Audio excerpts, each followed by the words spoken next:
Assalamualaikum warahmatullahi wabarakatuh. Jumpa lagi dengan saya di Tika Dara Channel. Bapak Ibu teman-teman, kali ini saya akan berbagi informasi mengenai pengolahan kinerja guru di tahun 2025. Nah, ini ada yang berbeda dari tahun sebelumnya. Kita lihat apa saja perbedaan pengolahan kinerja guru di tahun 2025. Nah, ya.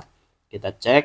Ini saya sudah berada di laman PMM. Ini ada pengolahan kinerja, kita klik, kemudian ini ada keterangan informasi.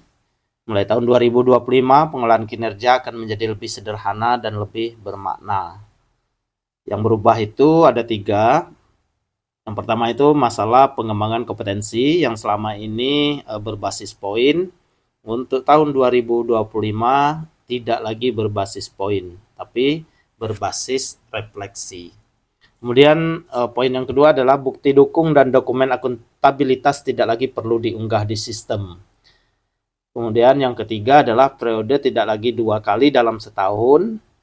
Ya, kalau yang selama ini sebelumnya 2 kali dalam 1 tahun, itu Januari Juni, kemudian Juli hingga Desember. Untuk tahun 2025 itu hanya 1 kali dalam setahun, baik itu perencanaan, pelaksanaan dan penilaian ya.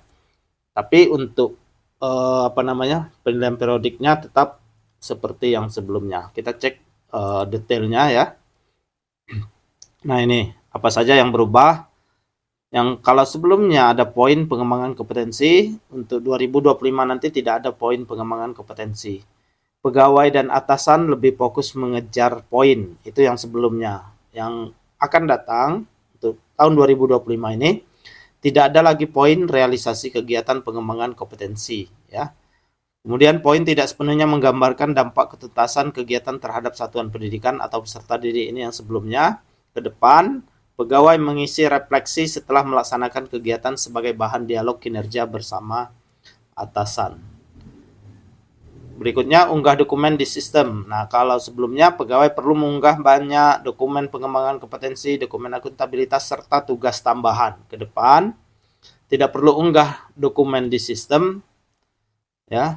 Tidak perlu lagi mengunggah dokumen di sistem, pegawai menunjukkan dokumen ke atasan di luar sistem. Nah, ini poinnya, tetap bukan berarti bebas dari dokumen ya. Tapi kalau selama ini diunggah ke aplikasi atau ke sistem, untuk tahun 2025 itu ditunjukkan kepada atasan di luar sistem. Atasan cukup menyatakan bahwa ketersediaan dan isi dokumen sudah sesuai. Nah, ini ya, bukan berarti bebas nih Bapak Ibu teman-teman. Kemudian dilakukan 2 kali dalam setahun. Pengolahan kinerja dilakukan sebanyak 2 kali dalam setahun. Ini yang sebelumnya ya, periode Januari Juni, kemudian Juli Desember. Nah, tahun 2025 itu 1 kali dalam setahun, tidak lagi dilakukan 2 kali dalam setahun. Pegawai melakukan seluruh rangkaian tahap perencanaan, pelaksanaan dan penilaian 1 kali dalam setahun. Tapi untuk penilaian periodik atau bulanan, periodik bulanan atau triwulan itu masih tetap berjalan seperti biasa. Nah, ini perbedaan pengolahan kinerja guru untuk tahun 2025 ke depan. Demikian, semoga bermanfaat. Terima kasih, saya akhiri. Wassalamualaikum warahmatullahi wabarakatuh.